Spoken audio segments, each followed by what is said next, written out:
오는 7월 사전 청약을 앞두고 있는 계양 테크노밸리는 3기 신도시 중 가장 사업 속도가 빠릅니다. 사업이 예정대로 진행될 경우 오는 2025년에 첫 입주가 가능할 것으로 예상되는데요. 그런데 계양 테크노밸리 부지에서 문화재가 다수 발견되면서 LH가 추가 조사에 나섰습니다. 추가 조사 과정에서 중요 문화재가 발견되면 이 사업 일정이 지연될 가능성도 있습니다. 취재 기자와 자세히 이야기 나눠보죠.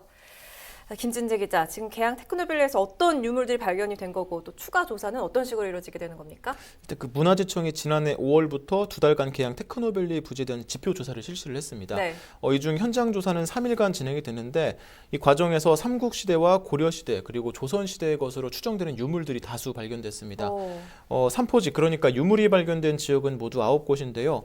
그 면적은 약 86만 제곱미터로 전체 테크노밸리 사업 부지의 약 4분의 1에 해당을 합니다. 노랗게 표시된 곳이 유물이 발견되는 곳이라는 거죠? 네, 맞습니다. 지금 화면에 보시면 굉장히 좀 많은 면적을 차지하는 것을 알 수가 있는데 네. 이 조사를 시행한 부경문물연구원은 관련 보고서에서 산포지에 대한 시굴 조사와 표본 조사를 실시하고 그 결과에 따라 종합적인 문화재 보존 대책과 사업 시행 방안을 수립해야 한다고 밝혔습니다. 이에 최근 LH는 관련 용역을 발주한 상황이고요.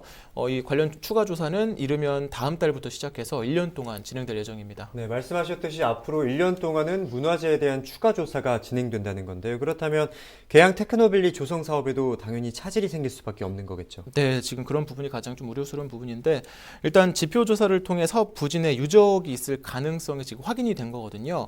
그러면 이후에 1년간 진행되는 시굴 조사와 표본 조사라는 게 군데군데 땅을 파서 실제로 여기에 유적이 존재하는지 그리고 존재한다면 이게 어느 시대의 거고 또 어느 정도 규모인지 이런 대략적인 현황 등을 파악하는 그런 조사입니다. 예. 이렇게 추가 조사를 한 결과 유적이 발견이 되면 이제 해당 부지 전체에 대한 정밀 발굴 조사가 진행이 되는데 네. 전체를 다 조사하다 보니까 이제 그 앞서 했던 조사보다 더 시간도 오래 걸리고요. 이렇다 보면 또 사업에 차질이 생길 수밖에 없는 그런 상황입니다.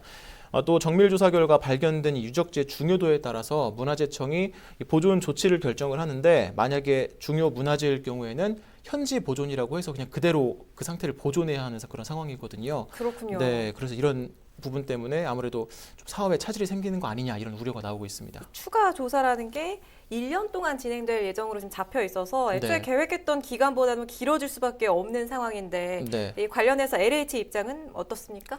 일단 LH에서는 기존 사업을 일단 계획대로 추진을 한다 이런 입장을 밝혔는데 다만 이 아직 추가 조사가 이루어지지 않은 상황이잖아요. 그래서 1년 동안 사업이 좀 조사가 진행된 이후에 그 결과에 따라서 좀 판단을 해야 된다라는 입장인 거고 만약에 추가 조사 결과 정밀 조사가 필요한 그런 단계가 되면은 사업이 지연될 수 있다 이렇게 밝혔습니다. 네, 계양 신도시에서 유물이 발견됨에 따라 사업 지연 가능성에 대해서 김진재 기자와 함께 이야기 나눴습니다.